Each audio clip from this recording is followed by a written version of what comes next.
laser weeding. Weeds with lasers attached. It feels like if it's like killing the weed like that, it ain't gonna do too good on a bumblebee. Yeah. You would get so many clients. You could charge them a bit more because it's a specialized service. Any technology that is around when you were born is the standard of living. Yeah. It just like, doo, and then it just... Okay, do I get a laser gun? Does it make that not... Like, I need more... Okay. Calculators, right? Okay, sorry. To Helpful Gardeners, the podcast that digs into the buzziest plant trends and news you need to know, regardless of your growing zone. Colin is a skilled horticulturist with decades of growing experience across Canada. Brandi is the greenest of green thumbs with a love of asking questions. Welcome to our garden nook. Colin, what are you wearing? Tom Ford. Who's Tom Ford? I don't know. Isn't that something they say at the Oscars when they're like, who are you wearing or what are you wearing? Don't they always say like some like Givenchy or Givenchy? Or... Let's go back to I'm wearing my You're like Old Navy. I would have probably gotten that. What are you wearing? Thrift store. It's Hawaiian Shirt Friday. Yay! It's back. It's spring. Yeah. Okay. So that should have been on Springo. Oh, dang it. No, then that would have been very unfair because I feel like I would have won. Yeah.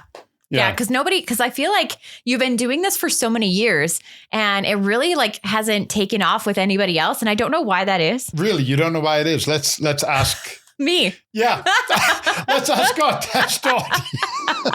I know. It's so funny. Like I always look at my wardrobe and I'm like, oh, Colin does Hawaiian Shirt Friday every spring and it's every Friday and it's so much fun. And for some reason, I just don't like it. I think it's just like a forget. Remember our episode when we were talking about, needing a colored shirt for like, pink shirt day, green shirt day, whatever.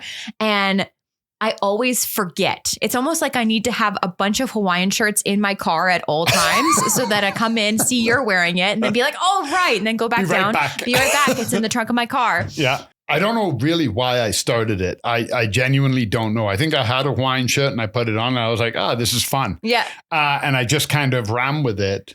It's exactly caught on. You're exactly right with 0 people after 11 years. But you know what? Next year's the year. I feel it. Yeah. So I wore it for the first time last week. Yeah. I didn't wear it on the podcast, but I was wearing my Hawaiian shirt.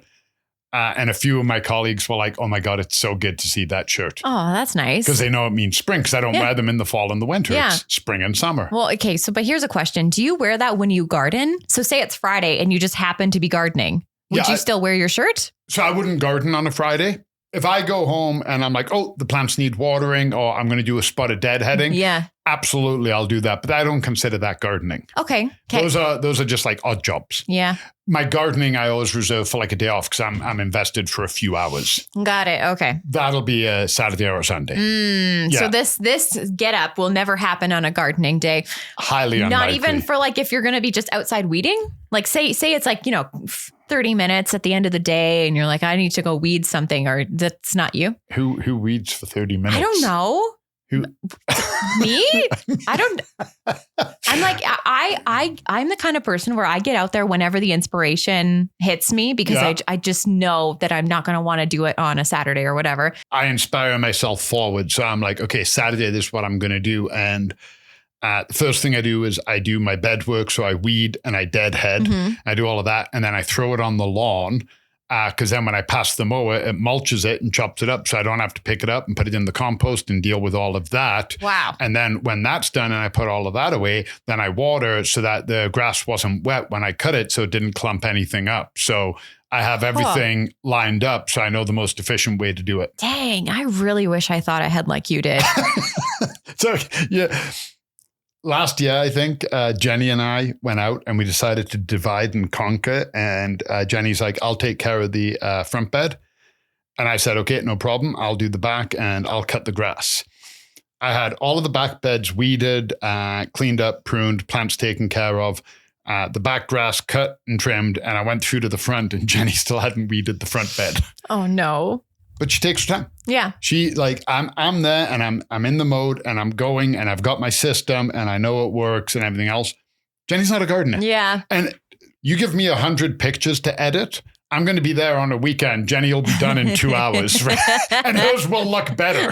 So it's all about playing to your strengths. Okay. Well, what if I told you that weeding could look a little different and maybe Jenny could do it a little bit faster? Could I do it in my Hawaiian shirt in half an hour? Maybe. On a Friday? Absolutely. The future is bright, Colin. Okay, yeah. So I saw this article this week about this technology that apparently isn't new. However, it's going to be newer for like backyard gardeners. Okay. It's called laser weeding. Laser weeding. You know, every time I see that, I always think of like Dr. Evil and Austin Powers, and he's like laser weeding. Weeds with lasers attached. But apparently it's a high-powered thermal energy that will vaporize weeds, and it doesn't touch the soil. You don't need to use herbicide. It just like, do, and then it just... Okay, do I get a laser gun? Does it make that not... Like, I need more... Okay, so... I'm intrigued. I'm invested. Okay. Your idea intrigues me. I'd like to subscribe to your newsletter. Nice. But I need a little more. Okay. Carbon Robotics is the company. Okay. They unveiled a G2200 model, and it's specifically designed for smaller scale operations. So up until now, things have only been like this technology has only really been used for large greenhouses. Okay. So like where it actually kind of counts for farmers and that kind of thing. And essentially it's just like this machine that will go over top of the plot, I guess. And then the operator will be able to tell what a weed is, and they literally just like select it. And then there's a laser that will pinpoint it. And then it will say like, yes, this is a weed, uses an AI technology, and then will then eliminate them. Because like essentially laser is just heat, like it's thermal energy, right? It's the sun. Laser is... it's pinpointed sun energy. So laser is like an acronym. I can't remember what it stands for. It's something to do with light. So laser is highly focused light. Like, you know how SCUBA stands for self-contained underwater breathing apparatus? No. Oh, SCUBA. I just thought it was like Kleenex, like a brand name. No, SCUBA is self-contained underwater breathing apparatus. So there's... hold on. Laser acronym. Light amplification by stimulated emission of radiation. I see why they call it a laser. So that's where... So laser now has just become like a regular word. Like scuba. Oh, okay. So you go scuba diving. You don't go, I'm going self-contained underwater. And laser now, we say laser, we know what it means. But laser was an acronym. It wasn't an actual word. Oh, okay. Got it. Yeah. So it's highly concentrated light, and that's how we get lasers. Yeah. So you basically so this is what it will look like. I'll pop it up on the screen here. So if you're watching the podcast, I feel like I'd like to fly. Oh my God. So it attaches to your tractor, and then those two items don't look like they should go together. I know, it's very like high tech tractor. It's kind of cool. But yeah, so you can see like the high powered light that goes underneath it. And it looks like they've got quite a few units on this one, obviously to cover the higher. Like, look at the smoke coming up. Yeah. Yeah. And you can kind of see at the bottom, you can see like the little light, right? Yeah. Catching the weeds. But I have to believe, much like a broad spectrum herbicide, it is not going to actually care what plant it hits. If it hits the plant is done for. You're going to have to be real careful. Well, yeah. Because if you're doing your tomato plant and then you go over top of it and you're like, oh, there's a weed underneath this leaf. Like, what are you going to do? Like, how are you going to put now a laser gun? That seems a little bit easy because then you just like move the plant and go. Mini drones. No. Have you flown a drone? Yeah, I'm very terrible at it. It's very hard to fly drones. Yeah. And I can not like that just seems... I don't know, not efficient. Okay, so what you're saying is practice on your neighbors. No. Hey guys, I have this new technology. Can I use it on your yard? You know what I'm thinking? Is be like, hey, Harry, I got a really cool new game.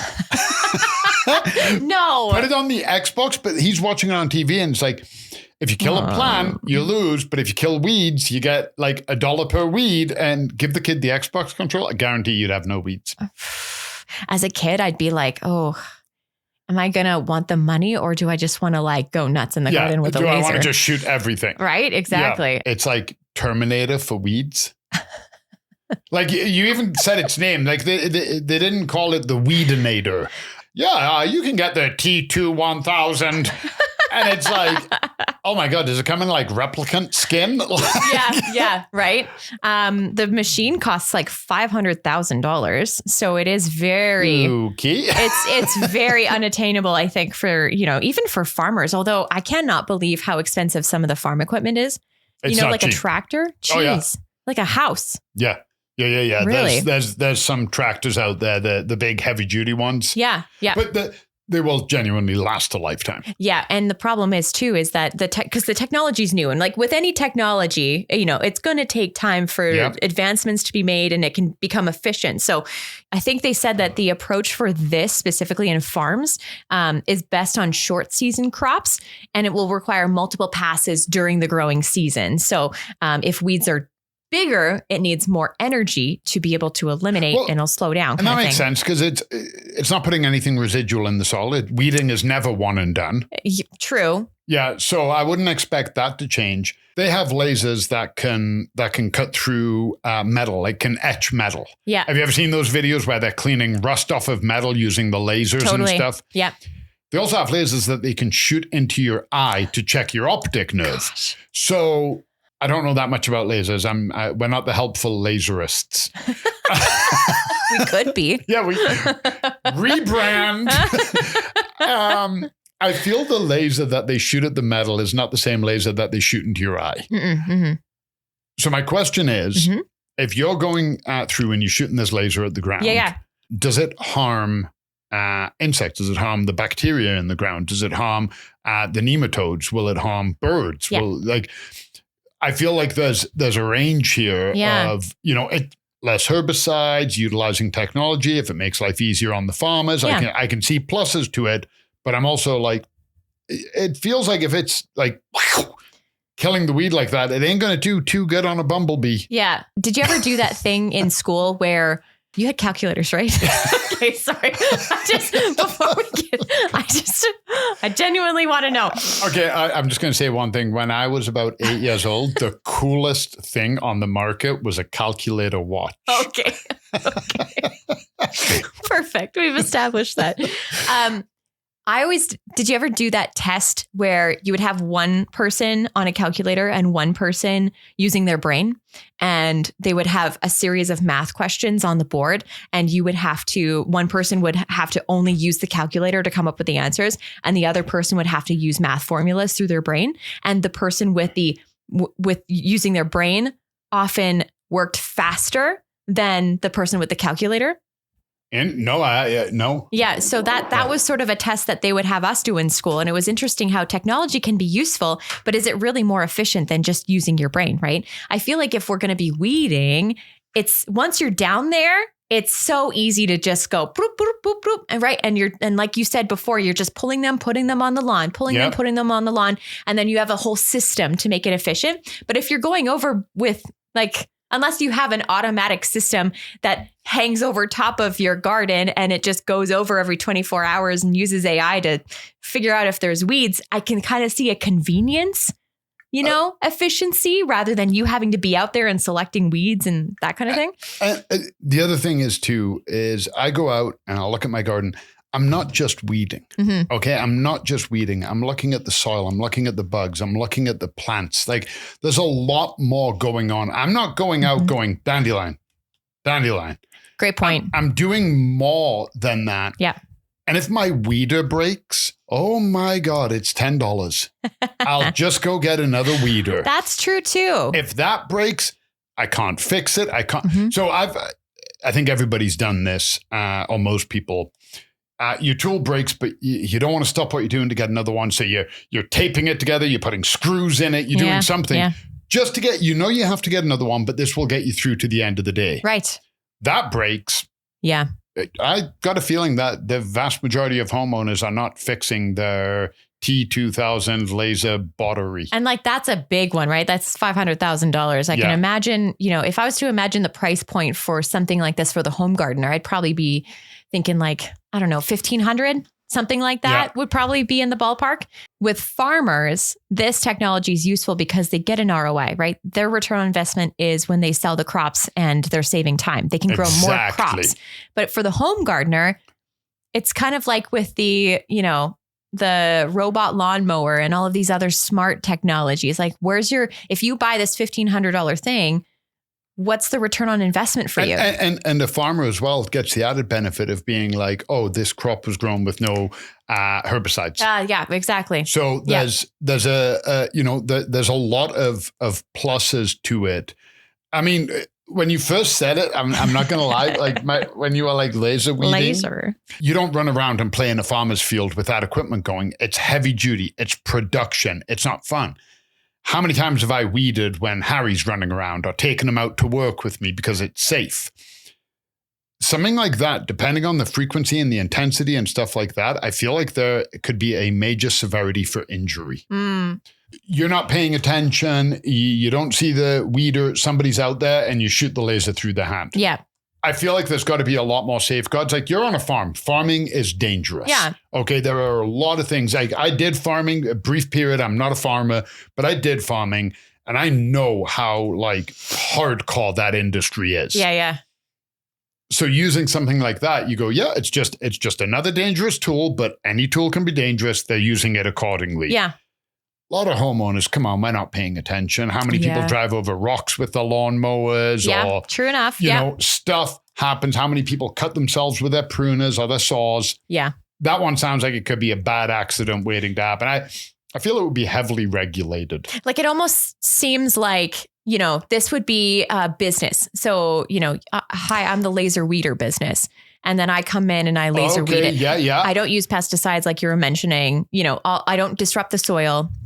Great application. I think you could introduce it very well, especially with residential lawns. Yeah, great point. So a lawn, very easy to know.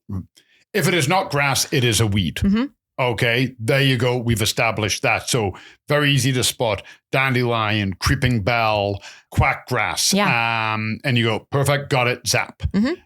And you have somebody who comes out, they've got a machine, they drive it over your lawn, they zap all of your weeds, totally safe, no problem, no hard chemicals. I feel that could be an application. Yeah, like your dog and kids can go on it right after. But an average homeowner using it to go through their beds, like, God forbid, but what are the chances that, instead of it pointing down, you're not paying attention, it points up and it shoots through the fence into your neighbor's yard? Like, I don't know where the regulations are or the capabilities, but it sounds like if something goes wrong, it go wrong. Yeah. Most of us don't have insurance for that. You hire a company, they're insured. Yes. Blah, blah, blah. And a lawn is very easy. Like, I would see somewhere like this application first coming into our residential neighborhoods through golf courses. Great point. Yeah. That would be such a good investment. Again, ROI for the golf course. Exactly. Now they're not paying a ton of people to go out and look for dandelions and spraying chemicals every morning. They can send them out across the greens and just zap everything and they're good to go. Mm-hmm. I know this wouldn't be useful for you because you like the weeds.